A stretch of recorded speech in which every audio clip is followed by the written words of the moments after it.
Every episode, a new voice, a new vision. Welcome to Nazariya the Vision. संस्कृति तो geographical हाँ, उत्तर भारत की अलग संस्कृतियां हैं, दक्षिण भारत की अलग है, संस्कृतियां हैं। अरब संस्कृति अलग है, यूनानी जियोग्राफिकल भी है, जिसको हम धर्म नाम से संबोधित कर रहे हैं। उसको अवसर देने के लिए अलग अलग प्रयोग भी किए गए हैं। संस्कृति रास्ते हैं और जो मंजिल है वो धर्म। हाँ, थोड़ी देर के लिए हम कह सकते हैं। अगर एक बच्चा किसी भी धर्म के बिना बड़ा हो जाए तो क्या वो धर्म से दूर होगा या शायद सच के बहुत करीब हो जाएगा। अगर हमने संस्कृति को ही धर्म समझा है तो कोई भी बच्चा चाहे जितना अच्छी तरीके से संस्कारित किया जाए वो संस्कृति पर ही निर्भर हो जाए, बल्कि ज्यादातर संभावना है कि वो कट्टर हो जाए। इस तरह की धार्मिक संस्कृति में पला बढ़ा न हो, वो अपेक्षाकृत ज्यादा लचीला होगा। संस्कृति हम सिखा देते हैं, हमारे सिखाने वाले जो विद्वान लोग हैं उनको भी यह नहीं पता है कि संस्कृति बनी क्यों है। क्या मतलब धर्म एक ऐसी चीज है जो हमें सिखाई जाती है या एक ऐसी बात है जो खुद ब खुद हम महसूस कर सकते हैं। जब आप ये कह रहे हैं कि जो हमारी सूझबूझ से सोच समझ से पार है, या एक पुरानी भाषा है टाइमलेस, जो समय के परे है, या जो हमारी बुद्धि के परे है, कल्पनाओं से परे है, जो हमारी हमसे बड़ा है, हमारी सामर्थ्य से, हमारी हैसियत से जो बड़ा है, उसको हम कैसे समझ लेंगे। धर्म जो है जीवंत है, उसके पास बदलने की भी सामर्थ्य हो सकती है। अगर वो बदल नहीं रहा है तब तो इसका मतलब है कि फिर वो हमारी यांत्रिक बुद्धि की हैसियत में आ गया। आइए सुनते हैं कुछ ऐसी बातें जो सिर्फ कानों से नहीं दिल से महसूस होती है। धर्मराज साहब, आपका स्वागत है हमारे इस धन्यवाद। में। तो हम सभी लोग धर्म को फॉलो करते हैं, लेकिन क्या हमने कभी समझा है कि हम क्या फॉलो कर रहे हैं। जी सर, दो शब्द हैं हमारे पास, एक है धर्म और दूसरा है संस्कृति। संस्कृति यानी कि परंपराएं और रिचुअल्स। संस्कृति का मतलब जो एक व्यवस्था हमने निर्मित करी, जो एक एम्बियंस बनाए, एक माहौल बनाए, एक व्यवस्था निर्मित करे जिसको हम धर्म नाम से संबोधित कर रहे हैं, वो उग सके, उसको अवसर मिल सके। तो कई बार क्या जिस रूप में आज धर्म हमारे सामने है, उसमें तो यह बात साफ समझ में आती है कि संस्कृति को धर्म समझ लिया गया या धर्म को संस्कृति समझ लिया गया। जी, वो एक बुनियादी भूल है। ये संस्कृति तो जोग्राफिकल, हाँ, उत्तर भारत की अलग संस्कृतियां हैं, दक्षिण भारत की अलग है, अरब संस्कृति अलग है, यूनानी जियोग्राफिकल भी है। उसके अलावा जो जिसको हम धर्म नाम से संबोधित कर रहे हैं, उसको अवसर देने के लिए अलग अलग प्रयोग भी किए गए हैं। अच्छा, उसको बढ़ाने के लिए आसानी से उसको जैसे अभी हम आप यहाँ बैठे हैं जी, यहाँ पहुँचने से पहले जो हम आप जिस बिंदु पे बात कर रहे हैं, उसके पहले हमारे आपके बीच में एक समन्वय बैठा। आपने मुझे थोड़ा मेरा परिचय लिया, मैंने आपका परिचय लिया, फिर हमने एक योजना बनाई, एक दिन तय किया, एक समय तय किया, फिर बाकी सारे कामों से अपने को फुर्सत निकाल करके फिर यहाँ हम बैठे हैं। और काम क्या हो रहा है, हम एक गहन संवाद कर रहे हैं। लेकिन उसके पहले सारी जो कार्य योजना बनी, उसी को थोड़ा आप संस्कृति शब्द से संबोधित कर सकते हैं। अब ये जो माहौल बना है, जो संवाद हमारे आपके बीच में, असली चीज ये है। और ये जो संस्कृति है, मतलब माहौल बनना है, ये डिफरेंट भी हो सकते हैं। मतलब कह सकते हैं वो संस्कृति रास्ते हैं और जो मंजिल है वो धर्म। हाँ, थोड़ी देर के लिए हम कह सकते हैं, क्योंकि माहौल आप बहुत तरीके से बना सकते हैं। यहाँ बना सकते हैं, शायद हम कहीं पेड़ के नीचे बैठे, नदी के किनारे थोड़ा एकांत में बैठे, कुछ और कपड़ा पहन के बैठे, किसी और भूमिका से मिले होते माध्यम से। तो संस्कृतियां बहुत हो सकती हैं, लेकिन धर्म कुछ अनूठी बात है। अच्छा, तो अगर एक बच्चा किसी भी धर्म के बिना बड़ा हो जाए, कोई धर्म नहीं उसको मालूम है, कुछ नहीं बताया गया, और वो बड़ा हो गया, तो क्या वो धर्म से दूर होगा या शायद सच के बहुत करीब हो जाएगा। हम कह नहीं सकते हैं सर। अब यह बात लागू होती है, जो संस्कृतियां हम उपलब्ध करा रहे हैं, वह संस्कृतियां वास्तव में किस लिए हैं। अगर हमने संस्कृति को ही धर्म समझा है तो कोई भी बच्चा चाहे जितना अच्छी तरीके से संस्कारित किया जाए, वो संस्कृति पर ही निर्भर हो जाए, बल्कि ज्यादातर संभावना है कि वो कट्टर हो जाए। संस्कृति को ही अगर उसने धर्म समझ लिया तो उसमें कट्टरता आ सकती है। बजाय इसके हो सकता है कि कोई बच्चा जो किसी भी इस तरह की धार्मिक संस्कृति में पला बढ़ा ना हो, वो अपेक्षाकृत ज्यादा लचीला होगा, वो ज्यादा सुनने समझने के लिए राजी होगा। हो सकता है उसके अंदर कट्टरता का जो भाव है ना वो कम हो। इसका मतलब है जो लोगों को एक तरबियत दी गई है, जो संस्कार दिया गया है, वो इन जो आपने बताया कि जो रास्ते हैं, जो तैयारियां हैं, वो सिखाई गई हैं, असली चीज नहीं सिखाई। असली चीज नहीं सिखाई है, क्योंकि जो लोग सिखाने वाले हैं उनको भी पता नहीं है, उन्होंने वही सीखा है। उन्होंने भी वही सीखा है और उसी चीज को मान लिया यही अंतिम है।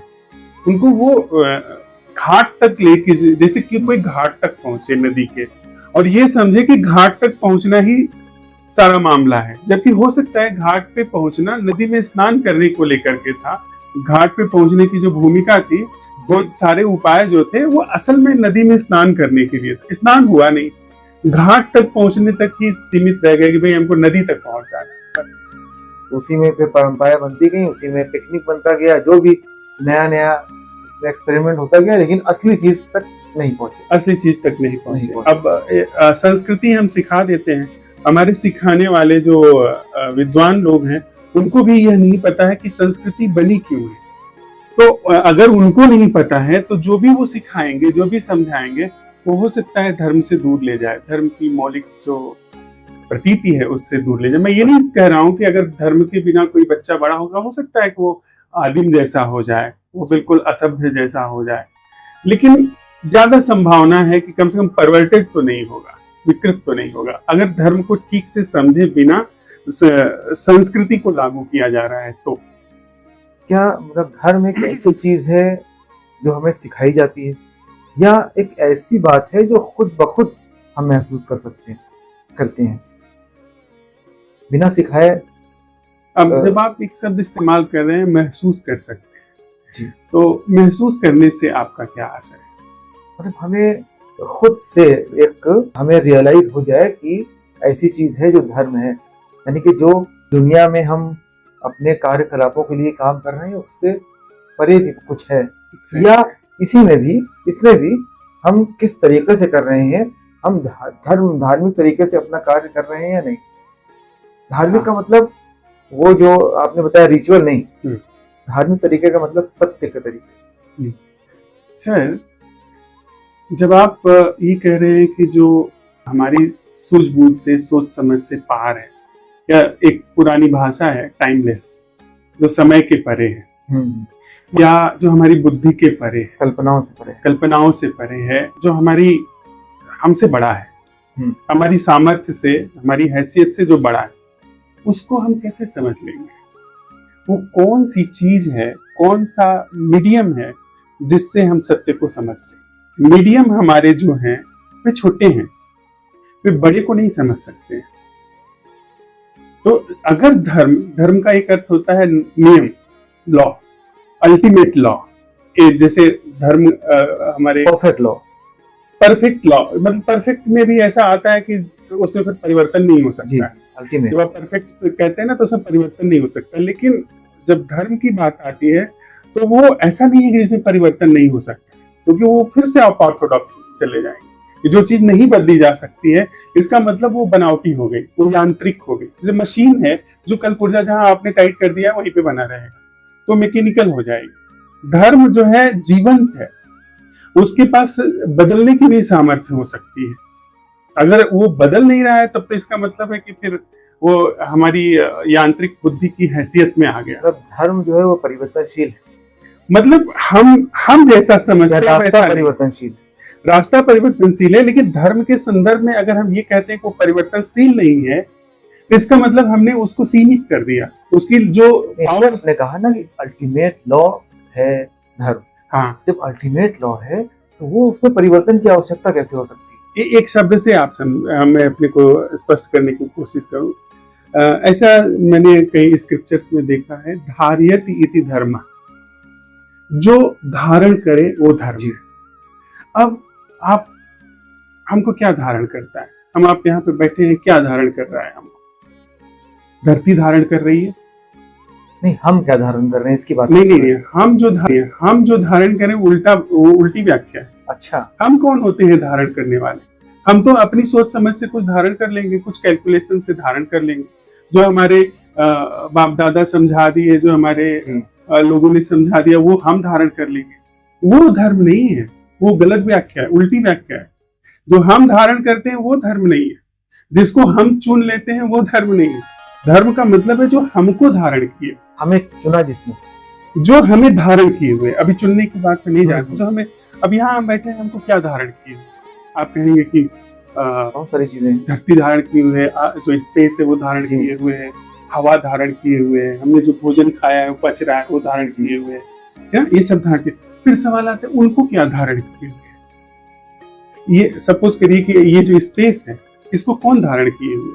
मतलब ये हुआ कि जो आप इन्फिनिट रिग्रेस की बात कर रहे हैं कि कहाँ तक आप इस तरह से जो धारण से पहुंच रहे हैं, वो जो मौलिक इन्फिनिट तक पहुंच रहे हैं आप। नहीं, जो मौलिक जो सबको धारण करता है और जिसे कोई धारण नहीं करता है जी, कोई एक ऐसा बिंदु जिसको कोई धारण नहीं करता है लेकिन वो सबको धारण करता है, वो धर्म है।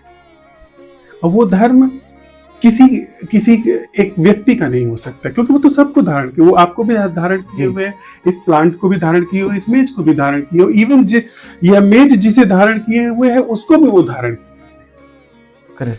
ये इस प्लांट को जो मिट्टी धारण किए हुए है उस मिट्टी को भी वो धारण किए हुए, तो वो धर्म है।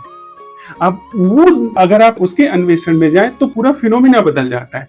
मतलब जो हमको धारण कर रहा है, यानी मेरी बुद्धि को भी जो धारण कर रहा है, मेरी समझ को भी जो धारण कर रहा है, मेरी आंख को जो धारण कर रहा है, मेरी विजन को जो धारण कर रहा है, वो धर्म है। मेरी सोच को जो धारण कर रहा है, मेरी बुद्धि को जो धारण कर रहा है, वो धर्म है। अब अगर मेरी बुद्धि को कोई है जो धारण कर रहा है, जो उसके पीछे है, जो उसके बेस में है, तो मेरी बुद्धि अपने बेस को कैसे देख पाएगी, उसको कैसे कैलकुलेट कर पाएगी? नियम है, धर्म है, वो धारण कर रहा है, लेकिन उसके बारे में कोई भी कैलकुलेशन जो होगा वो। फिर मिलेंगे एक नए मेहमान के साथ, एक नए नजरिए के साथ। तब तक ख्याल रखिए।